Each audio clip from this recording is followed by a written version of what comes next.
Hello guys, welcome back to our channel. അപ്പോൾ എല്ലാവർക്കും happy Onam. എല്ലാവരും ഓണമൊക്കെ എങ്ങനെയുണ്ട്? അടിച്ചു പൊളിക്കല്ലേ? അപ്പോൾ ഞാൻ ഓണമായിട്ട് ചെറിയൊരു വ്ളോഗ് എടുക്കാമെന്ന് വിചാരിച്ചു. ചെറിയ വീഡിയോ ആണ്. അപ്പോൾ ഞങ്ങളെ ഓണം ഡേ കണ്ടാലോ? അപ്പോൾ ഇന്നത്തെ ഡേ സ്റ്റാർട്ട് ചെയ്യാണ് കേട്ടോ. അപ്പോൾ അമ്മ രാവിലെ എണീച്ച് കുളിച്ച് വിളക്ക് കത്തിക്കുകയാണ്. ഞങ്ങൾ ഉള്ളിൽ എന്നും വിളക്ക് കത്തിക്കാറുണ്ട് രാവിലെ. അപ്പോൾ ഞങ്ങൾ കുറച്ച് ദിവസമായിട്ട് നോൽമ്പാണ്. അതുകൊണ്ട് തന്നെ രാവിലെ കുളിച്ചിട്ടാണ് അമ്മ ഫുഡ് കുക്ക് ചെയ്യാറും ഞങ്ങൾ ഫുഡ് കഴിക്കാറും. ഇവിടെ ഡെയിലി രാവിലെ വിളക്ക് കത്തിക്കും കേട്ടോ. ഒന്നെങ്കിൽ അച്ഛനായിരിക്കും അല്ലെങ്കിൽ അമ്മയായിരിക്കും. കുളിച്ചതിന് ശേഷം കുളിച്ച് വന്നിട്ട് വിളക്ക് കത്തിച്ച് ചന്ദനത്തിരി കത്തിക്കും ഡെയിലി രാവിലെ. അതൊരു പോസിറ്റീവ് ഫീലാണല്ലോ, രാവിലെ എണീച്ച് വിളക്കൊക്കെ കത്തിച്ച് ചന്ദനത്തിരി കത്തിച്ചിരിക്കുമ്പം ഒരു പ്രത്യേക പോസിറ്റീവ് ഫീലാണല്ലോ. അപ്പോൾ അത് എന്നും ചെയ്യാറുണ്ട്. അങ്ങനെ ഇന്നത്തെ ഡേ എല്ലാവരതും അടിപൊളിയാവട്ടെ എന്ന് വിചാരിക്കുന്നു. അങ്ങനെ അമ്മ പരിപ്പ് വേവിച്ചിരുന്നു സാമ്പാറിലേക്കുള്ള. അപ്പം അതിലേക്ക് കഷ്ണങ്ങളൊക്കെ ഇട്ടുകൊണ്ടിരിക്കുക കേട്ടോ. പുറത്തെ അടുപ്പിൽ നിന്നാണ് സാമ്പാർ ഉണ്ടാക്കുന്നത്. അപ്പോൾ ഞങ്ങൾ ഇപ്രാവശ്യം ആരും വിളിച്ചിട്ടൊന്നുമില്ല, ഞങ്ങൾ മാത്രമേ ഉള്ളൂ. അച്ഛനും ഇവിടെ ഇല്ലല്ലോ. രാവിലെ തന്നെ നല്ല മഴയായിരുന്നു. പിന്നെ ഞാൻ പോയി കുളിച്ച് കുറിയൊക്കെ തൊട്ടിട്ടോ. ഇപ്പോൾ ഈ നോൽമ്പ് തുടങ്ങിയാറുള്ള ശീലമാണ് രാവിലെ എണീച്ച് കുളിച്ച് ചന്ദനം തൊടുക എന്നുള്ളത്. അങ്ങനെ അദ്ദേഹം പൂവിടാനുള്ള പൂവൊക്കെ അരിയാണ് കേട്ടോ. അപ്പം ഞങ്ങൾ പുറത്ത് സാധാ ഇടും പോലെ ഇടുന്നുണ്ട്. പിന്നെ സിറ്റ് ഔട്ടിലും ചെറുതായിട്ടൊന്ന് ഇടണമെന്ന് വിചാരിക്കുന്നുണ്ട്. ഈ വീട്ടിൽ ഞങ്ങൾ താമസിച്ചിട്ടുള്ള ആദ്യത്തെ ഓണാണ്. അപ്പം ചെറുതായിട്ടൊരു പൂക്കൾ ഇടണമെന്ന് വിചാരിക്കുന്നുണ്ട്. അപ്പം പൂവൊക്കെ കട്ട് ചെയ്തുകൊണ്ടിരിക്കുക കേട്ടോ. ഇന്നലെ പൂവൊന്നും കട്ട് ചെയ്യാൻ പറ്റിയില്ല കേട്ടോ. നൈറ്റ് ഇന്നലെ ഞാൻ വ്ളോഗ് ഇട്ടിരുന്നല്ലോ. കുടുംബത്തിലെ ഓണപരിപാടി ആയിരുന്നു. അത് കഴിഞ്ഞ് വന്ന് പിന്നെ നല്ല ചുമയായിരുന്നു, ഒന്നിനും ആവുന്നില്ലായിരുന്നു. പിന്നെ അത് കഴിഞ്ഞ് വന്ന് വീഡിയോ എഡിറ്റ് ചെയ്തിട്ട് നിങ്ങളിലേക്ക് എത്തിക്കണമല്ലോ. വീഡിയോ എഡിറ്റ് ചെയ്തു അപ്ലോഡ് ചെയ്യാൻ കുറച്ച് സമയം എടുക്കുമല്ലോ. അപ്പോൾ വീഡിയോ എഡിറ്റിങ്ങിൽ കുറച്ച് സമയം പോയി. പിന്നെ എനിക്ക് പൂവൊന്നും കട്ട് ചെയ്യാൻ പറ്റില്ല. ഞാൻ ഇന്നലെ പൂ കട്ട് ചെയ്ത് വെക്കണം എന്ന് വിചാരിച്ചതായിരുന്നു, പക്ഷെ പറ്റിയില്ല. അപ്പോൾ അതുകൊണ്ട് ഇന്ന് രാവിലെയാണ് കട്ട് ചെയ്യുന്നത്. അതുകൊണ്ട് തന്നെ കുറച്ച് നേരം വൈകിട്ടുണ്ട് കേട്ടോ പൂ ഇടാൻ വേണ്ടിയിട്ട്. ഞാൻ റോസാണ് കേട്ടോ അരിഞ്ഞുകൊണ്ടിരിക്കുന്നത്. റോസ് ചിലതൊക്കെ ഇങ്ങനെ കരിഞ്ഞ പോലെയായിരുന്നു. മെഞ്ഞാന്ന് വാങ്ങി വെച്ചായിരുന്നു അച്ഛനും അമ്മയും കൂടെ. കുറച്ച് പൂ ഒന്നിച്ച് വാങ്ങിയിട്ട് ഞാനിങ്ങനെ ന്യൂസ് പേപ്പറിലൊക്കെ നിരത്തി വെച്ചതായിരുന്നു. പക്ഷെ എന്നാലും കുറച്ച് പൂവൊക്കെ ഇങ്ങനെ ചെറുതായിട്ടൊരു ഇതുപോലെ വന്നിട്ടുണ്ട്. അപ്പോൾ അങ്ങനത്തെ ഒക്കെ ഞാൻ ഒഴിവാക്കിയിട്ട് അല്ലാതെ ഞാൻ കട്ട് ചെയ്തെടുത്തു.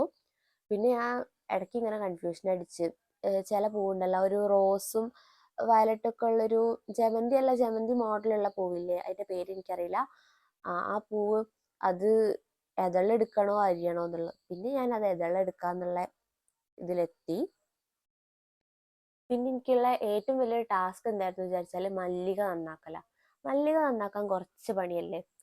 എനിക്ക് അങ്ങനെ കേട്ടോ തോന്നിയത്. കട്ട് ചെയ്യുന്നതിനേക്കാളും കുറച്ചുകൂടി ഒരു പണിയുള്ള പോലെയാണ് തോന്നിയത്. കാരണം എനിക്ക് ആ ഇലയൊന്നും പാടില്ല. ഇലയൊക്കെ നന്നായിട്ട് റിമൂവ് ചെയ്തിട്ട് അത് മാത്രമേ പറ്റുള്ളൂ. അങ്ങനെ കുറച്ച് പെർഫെക്റ്റ് ആവണം. അപ്പോൾ എനിക്കത് കുറച്ച് ബുദ്ധിമുട്ട് തോന്നിയത്. കുഴപ്പമൊന്നുമില്ല, പിന്നെ കുറച്ചല്ലേ ഉള്ളൂ. ഇപ്പൊ മഴയൊന്നുമില്ല കേട്ടോ. ഇപ്പൊ ഒരു വെയിലായിരുന്നു. പിന്നെ ആ രാവിലെ എണീച്ച സമയത്ത് മഴ ഒരു ഇതുണ്ടെന്നേ ഉള്ളൂ. അത് കഴിഞ്ഞേരെ പിന്നെ വെയിലായിരുന്നു. മഴ പെയ്യാഞ്ഞാൽ നന്നായി. വെയിലാവുമ്പോ പിന്നെ കുഴപ്പമില്ലല്ലോ. ഓണൊക്കെ ആവുമ്പോൾ മഴയാവുമ്പോ ഒരു സുഖമില്ലല്ലോ. പിന്നെ നബിദിനം അല്ലേ, അതുകൊണ്ട് വെയിലായോണ്ട് കുഴപ്പമില്ലാണ്ട് അങ്ങ് കഴിഞ്ഞു എല്ലാം. അങ്ങനെ എന്താ അരിഞ്ഞുകൊണ്ടിരിക്കുന്ന സമയത്ത് മിന്നു തറയൊക്കെ തേച്ച് അവള് പൂവിടാണ്. അപ്പൊ പുറത്തത്തെ പൂവ് അവൾ ഇട്ടോളാന്ന് പറഞ്ഞു. അപ്പൊ അവൾ ഇടാണ്. കുറച്ച് അരിഞ്ഞു വെച്ച പൂവുണ്ടായിരുന്നു. അപ്പൊ അത് വെച്ചിട്ട് അവള് പുറത്തത്തെ പൂവ് ഇട്ടു. ഞങ്ങൾ ആദ്യം വെള്ളാരങ്ങളിലും തുളസിയും വെച്ചിട്ടാട്ടോ പൂവിടാൻ തുടങ്ങുക. എല്ലായിടത്തും അങ്ങനെയാണോ എന്ന് എനിക്ക് അറിയില്ല. പിന്നെ ലാസ്റ്റ് കൊട കുത്തും, ഈർക്കിളിൽ പൂ വെച്ചിട്ട് അങ്ങനെയാണ് ഇങ്ങോട്ട് ചെയ്യാറ്. പിന്നെ ഞാൻ പൂവിട്ട് തുടങ്ങി. ഈ ജമന്തി ഇങ്ങനെ വെച്ചിട്ടാട്ടോ തുടങ്ങിയത്. ഇത് രസമില്ലേ? പക്ഷെ മിന്നുവിന് ഇത് അധികം ഇഷ്ടമായില്ല കേട്ടോ. പക്ഷെ എനിക്കിതിങ്ങനെ വെച്ച് കണ്ടപ്പോൾ നല്ല ഇഷ്ടമായി. അപ്പം ഞാൻ ഇതിങ്ങനെ തന്നെ വെച്ചു. ഇനി ബാക്കി ഇടണം. അപ്പം ഞാനിത് ഏത് പൂവ് ഇടും എങ്ങനെ ഇടും എന്നറിയാണ്ട് ഇങ്ങനെ ഇരിക്കട്ടോ. അപ്പം ഞാൻ വിചാരിച്ചു ഈ വയലറ്റ് പൂവ് എടുത്തിട്ട് ഇങ്ങനെ റൗണ്ടാക്കി ഇടാം, അങ്ങനെ വിചാരിച്ചു. ഞാൻ വരച്ചിട്ടോ ഒന്നുമില്ല. എനിക്ക് മനസ്സിലെന്താണോ തോന്നുന്നത് ആ ടൈമിൽ അങ്ങ് ചെയ്തു പോകാൻ വിചാരിച്ചിട്ടാണ്.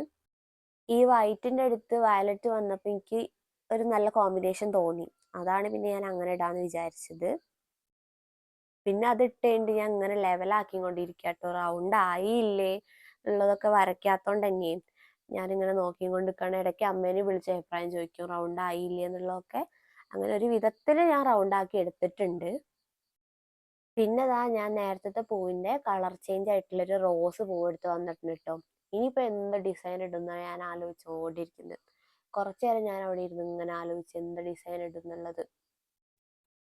അങ്ങനെ ഞാൻ ഇങ്ങനെ ആലോചിച്ചുകൊണ്ടിരുന്നപ്പോഴാണ് ഒരു ഡിസൈൻ പെട്ടെന്ന് കത്തിയത്.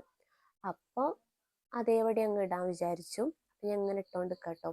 ഇടുമ്പോൾ പിന്നെ വളയ്ക്കണോ തിരിക്കണോ എന്നുള്ളൊരു ഇതൊക്കെ വരും. അപ്പോൾ പിന്നെ ഞാൻ അന്നേരത്തെ സ്പോട്ടിൽ തോന്നുന്നതാണോ അതുപോലെ ചെയ്യാൻ കേട്ടോ. ഇത് അത്ര പെർഫെക്റ്റ് ഒന്നല്ല, എനിക്ക് തോന്നിയ ഐഡിയയിൽ അങ്ങ് ചെയ്യുന്നതേ ഉള്ളൂ. വരയ്ക്കാത്തതുകൊണ്ട് തന്നെ അത്ര പെർഫെക്റ്റ് ആവില്ലല്ലോ. അങ്ങനെയൊക്കെയാണ്. ഈ കോമ്പിനേഷൻ എനിക്ക് ഇഷ്ടമായിട്ടോ, വൈറ്റ് വയലറ്റ് പിങ്ക് എന്ന് പറഞ്ഞിട്ട്. അപ്പോൾ അങ്ങനെ ഇടുകയാണ്. ഇടയ്ക്കിടയ്ക്ക് ഞാൻ അമ്മേനെ വിളിച്ച് അഭിപ്രായം ചോദിക്കുന്നുണ്ട് കേട്ടോ. അതിൻ്റെ ഇടയിൽ ഇത് രസമുണ്ടോ എന്നുള്ളത്.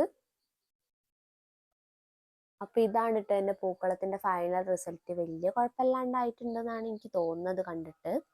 അങ്ങനെ ഉച്ചയ്ക്ക് ഞങ്ങൾ ഫുഡ് കഴിക്കായിരുന്നു കേട്ടോ. അപ്പോൾ ഇതിൻ്റെ ഒരു വീഡിയോ ഞാൻ ഇട്ടിട്ടുണ്ട് ഫുഡ് കഴിക്കുന്നതിൻ്റെ.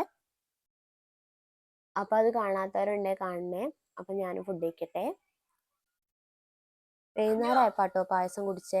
അപ്പം നമ്മൾ വീഡിയോ ഇത്രയേ ഉള്ളൂ. ഒരു ചെറിയ വീഡിയോ ആണ്. എല്ലാവർക്കും വീഡിയോ കണ്ട് ഇഷ്ടപ്പെട്ടെന്ന് വിചാരിക്കുന്നു. വീഡിയോ കണ്ട് ഇഷ്ടപ്പെട്ട എല്ലാവരും ലൈക്ക് ചെയ്യുക. പിന്നെ എന്തെങ്കിലും അഭിപ്രായങ്ങൾ അറിയിക്കുക. എന്തെങ്കിലും ഇമ്പ്രൂവ് ചെയ്യാനുണ്ടെങ്കിലൊക്കെ നിങ്ങൾ അറിയിക്കണം. എന്നാലല്ലേ എനിക്ക് മനസ്സിലാവുള്ളൂ എന്തൊക്കെ ഇമ്പ്രൂവ് ചെയ്യണം എന്നുള്ളത്. അപ്പോൾ സബ്സ്ക്രൈബ് ചെയ്യാത്തവർ കാണുന്നുണ്ടെങ്കിൽ സബ്സ്ക്രൈബ് ചെയ്ത് സപ്പോർട്ട് ചെയ്യണേ. അപ്പോൾ അടുത്ത വീഡിയോയിൽ കാണുന്നവരെല്ലാവർക്കും ബായ്.